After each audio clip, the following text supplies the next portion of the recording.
I have very strong feelings here. I still get excited coming across the Melbourne Causeway. It just moves me so much.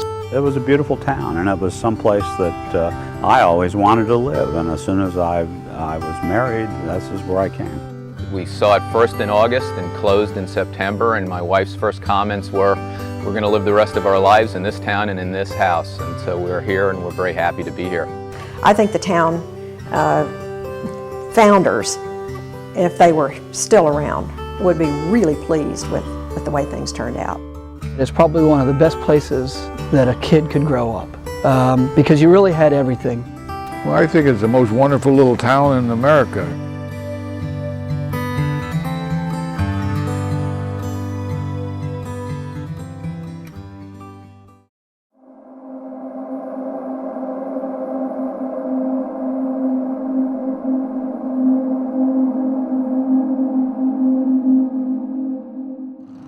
The Indialantic of today, with its shops and restaurants and well-manicured streets and parks, is far more hospitable than the overgrown, mosquito-infested patch of land that greeted the area's first visitors.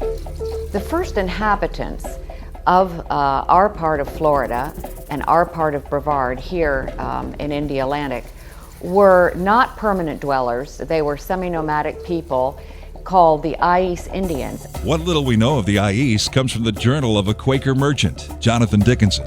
In August 1696, Dickinson and his family sailed from their home in Jamaica for Philadelphia.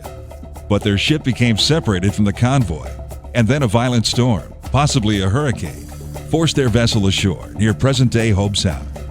There they encountered hostile Indians. Life for the Ice people was alternately nasty, brutish, and short in the Hobbesian sense, and very pleasurable. So much of the landscape that exists today was not here, even citrus. The barrier island was heavily forested and thick with sawgrass and palmetto, which the Indians used for clothing and food. The Indians lived on palmetto berries, which, according to Jonathan Dickinson, were absolutely vile. But what drew the Indians to this area was the lagoon, with its abundance of seafood, bird life, and excellent hunting nearby. And probably when at different times of year when certain fish were running along the shore, which they've done from time immemorial, they were over here more often. The Ice left us reminders of their affinity for the lagoon. In backyards along the river, shell middens or Indian mounds connect us to the distant past. After hurricanes, John McNeil discovered Indian objects dating back hundreds of years. And it turned out that it was a surprising ages. It was around between 1800 to 1600 years ago, and between 400 to 600 years ago was the ages of the different types of pottery. In some shell middens, residents have found evidence of artifacts made not by the Ice, but by those people with whom they traded. Indeed, long before Dickinson's arrival, and for decades after his departure, the Ice encountered Europeans. The very first mention of the Ice Indians comes not from an Englishman in a later period, but from the Spaniards very early on in the early part of the 16th century. Hungry for wealth to finance its religious wars, Spain sent ships to the New World to plunder gold and silver. From Cuba, the fleets would head back across the Atlantic to Spain, but often the ships were caught by hurricanes. Many beached on our shores or sank just off the coast, loaded with treasure. And then a lot of the ships were actually sticking out of the water before they broke up. The Indians would go on board and take all of their goodies off of there, not just gold and silver, but other things, including barrels of rum and stuff like that. And then most of the stuff would end up in Indian middens. Famed treasure hunter and Indialantic resident Bob Marks worked some of the most famous wrecks in the world just off our shores. Although the area south of Vero Beach is known as the Treasure Coast, the whole coast of Brevard should be called the Treasure Coast. Not only were a large number of treasure ships lost here, but more salvaging in modern times has gone on and more treasure recoveries have been made here than any place in Florida except for the Florida Keys. The Ice met their end at the hands of the Spanish, who shipped the remaining Ice to Cuba. When I stand on the beach and I watch, a rocket take off into outer space, and then I think of the feet that trod these shores in ancient times, it ties the past and the present together in a meaningful way.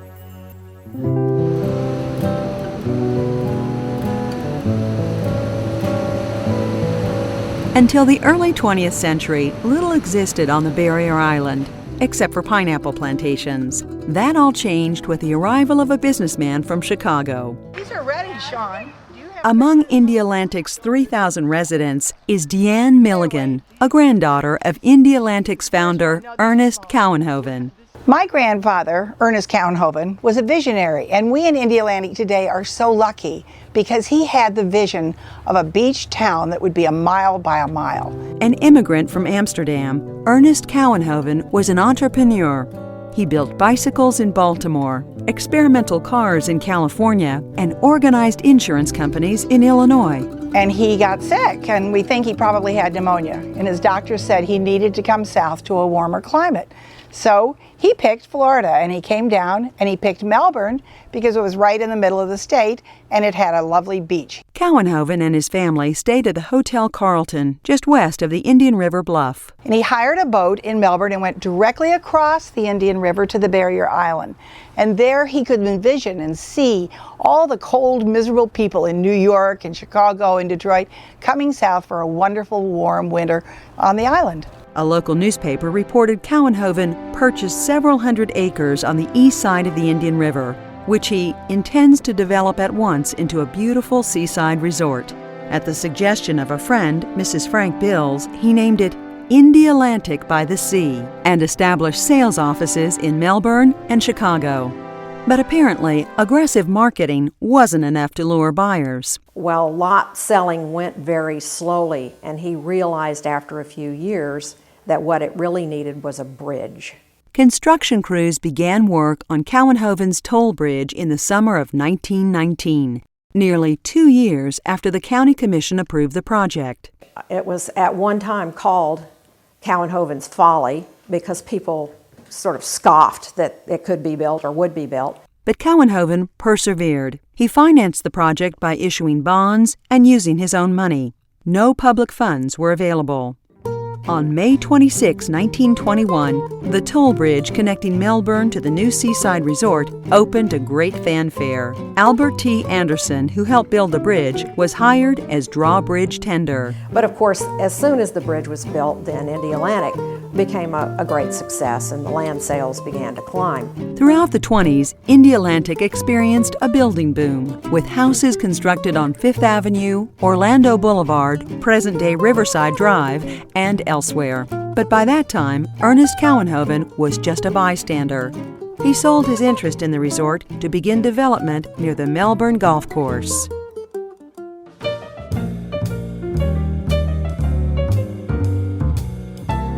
Today, we think of Indialantic as a sleepy residential community where single-family homes dominate the landscape. But for many years, starting in the 1920s, the wealthy and the well-known visited or even wintered here. Indialantic went through a very elegant period of time, and the symbol or the center of that elegance was the Bahama Beach Club. Built in the 1920s, the Bahama Beach Club was originally known as the Indialantic Casino, although it wasn't a gambling hall. Situated on the northeast corner of Wavecrest Avenue, it boasted an Olympic-sized swimming pool, a dining room, and a large hall for social functions. Through the years, the club hosted lavish affairs and became a playground for local kids. Marcia Littlejohn, a granddaughter of Ernest Cowenhoven, recalls the many hours spent by the pool. A huge pool, a beautiful, beautiful swimming pool, and that's where everybody congregated, and they had cabanas out on the back. South of Fifth Avenue sat another grand structure, the Trade Winds Hotel, known originally as the Hotel Indialantic. It featured a grand foyer and a 9-hole golf course designed by a nationally known course builder. Even Architecture magazine praised the new hotel. Deanne Milligan had her wedding reception at the Trade Winds only after her parents discovered she had gotten married without telling them. When we came home to tell my mother and father that we had eloped, they insisted on having a large party for us, a cocktail party, around the pool at the Trade Winds Hotel. And of course they invited all the Melbourne social scene, which is practically everybody in Melbourne. Throughout the years, it hosted notable figures, including actor Edward G. Robinson, CBS newsman Edward R. Murrow, and many corporate executives. Everybody says, when I went to college, well, you don't talk like a Southerner. Well, of course I don't talk like a Southerner because everyone around us spoke either very beautiful English from from the Northeast, or you had an influence of people from all over the country. Many visitors, drawn by the mild climate and proximity to the river and ocean, decided to settle here. But the era of elegance would eventually end. Both the Bahama Beach Club and the Trade Winds Hotel changed hands a few times over decades and were eventually demolished. Today, the property that was once the Bahama Beach Club is now Nance Park, and the land on which the Trade Winds was built is occupied by single-family homes. The interesting part about the Trade Winds is also the number of houses around town that were built to house the workers and the employees. So there is still a legacy of the Trade Winds in town, but it's just not the original building.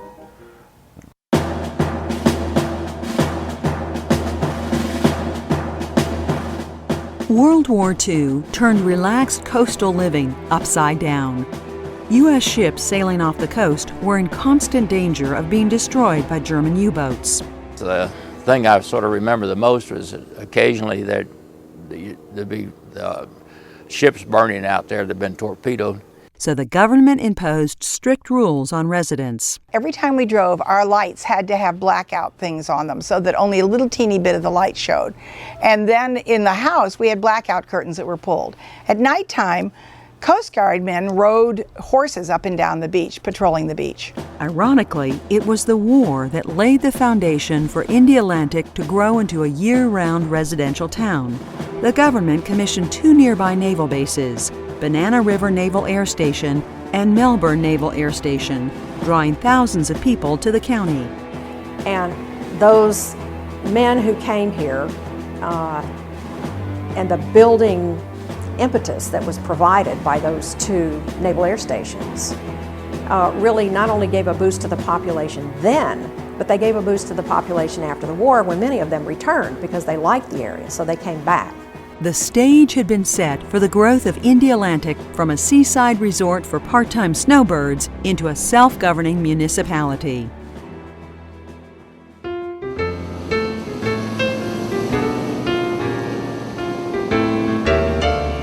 On May 31st, 1947, Ernest Cowenhoven's widow, Jessie Davis Cowenhoven, cut the ribbon to a new bridge, replacing the one her husband had built.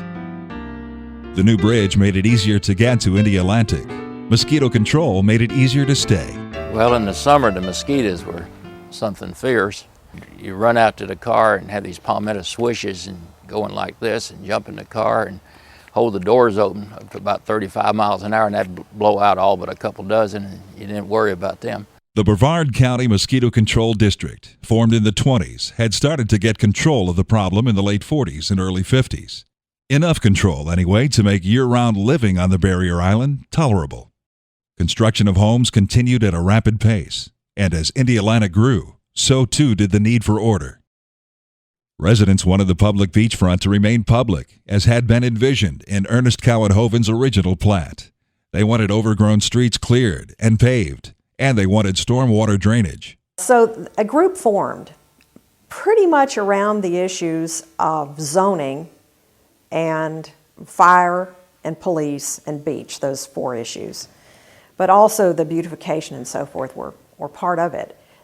They formed and became the Indialantic Civic Association. At a meeting in May 1952 at Eastminster Presbyterian Church, residents voted overwhelmingly to pursue incorporation.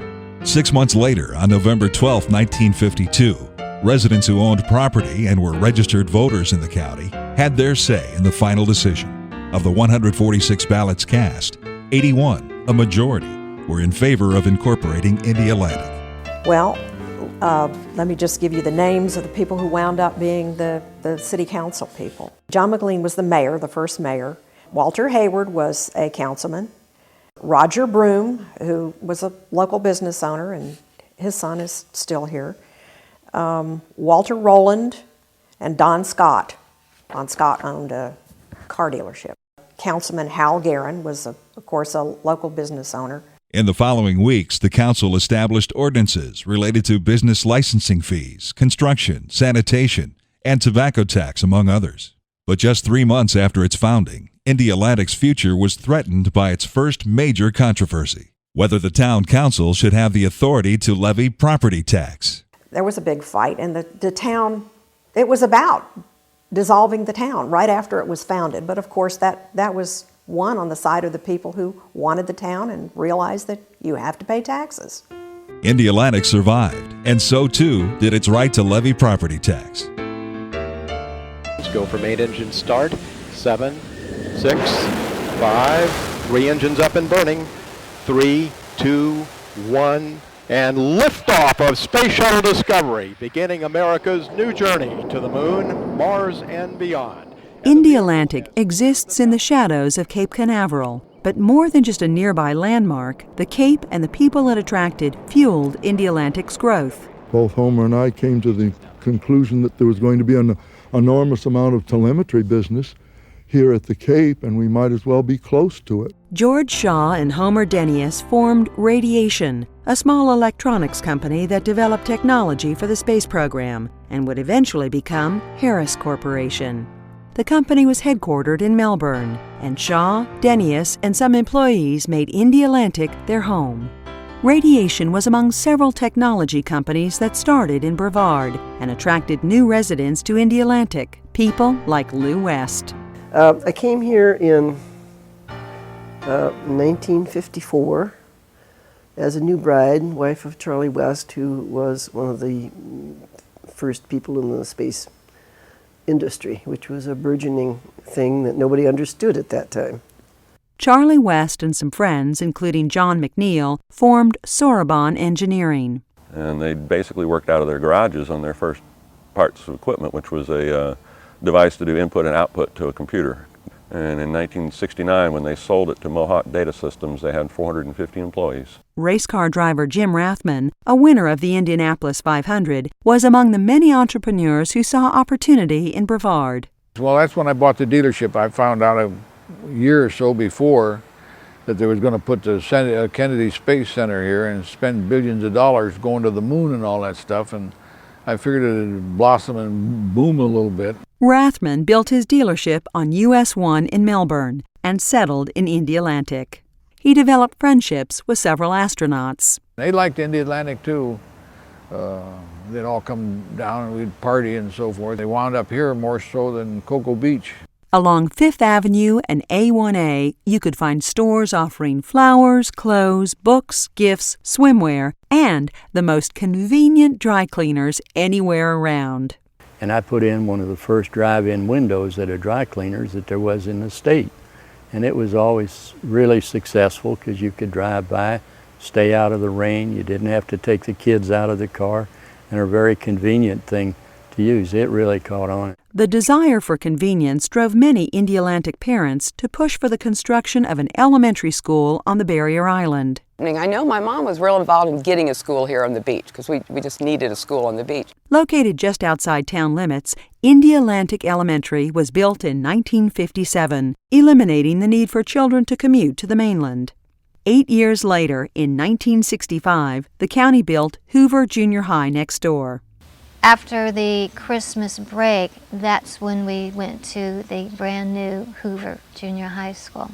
It was great. I remember the smells. I remember the clean lockers. Besides convenience, beachside schools offer children a front row seat to the best show on earth.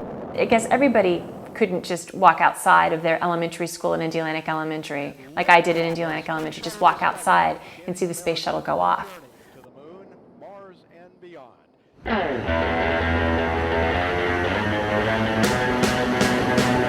Indialantic's surroundings have always provided residents with the perfect natural playground. I would say we spent a lot of time on the beach. We spent every weekend on the beach. We grew up on the beach. We grew up swimming on the beach. We grew up surfing on the beach. Florida has hundreds of miles of coastline, yet surfers are drawn to our beach. It's probably one of the best surf places on the East Coast in Florida. Indialantic is really the first place that you'll get bigger waves in the wintertime. So when you get weather that comes from the north, it'll come around the Cape. The Cape blocks it. So you can't get anything in Cocoa Beach or Satellite Beach. So the first open waves will come in right about Indialantic. Shag's Surf Shop, which stood near the corner of 5th and A1A, fostered Indialantic's surf culture. We were the only surf shop. We were right here. We were at the beach. The surf was good here. Whether for surfing, swimming, or catching some sun, The beach and the lagoon are focal points, and among their most popular attractions is wildlife. We have 3 sea turtle species now nesting on our beaches, leatherbacks, loggerheads, and green turtles. 2 are endangered worldwide, 1 is threatened, and so we literally own a unique position in ecology and conservation, ocean conservation, in that we are the most important sea turtle nesting beaches in the Western Hemisphere. We share our environment with waterfowl, manatees, dolphin, and other creatures. The variety of species in the Indian River Lagoon is tremendous, and being able to experience those up close as growing up as a child influenced me into helping work with wildlife in my adult life as a volunteer.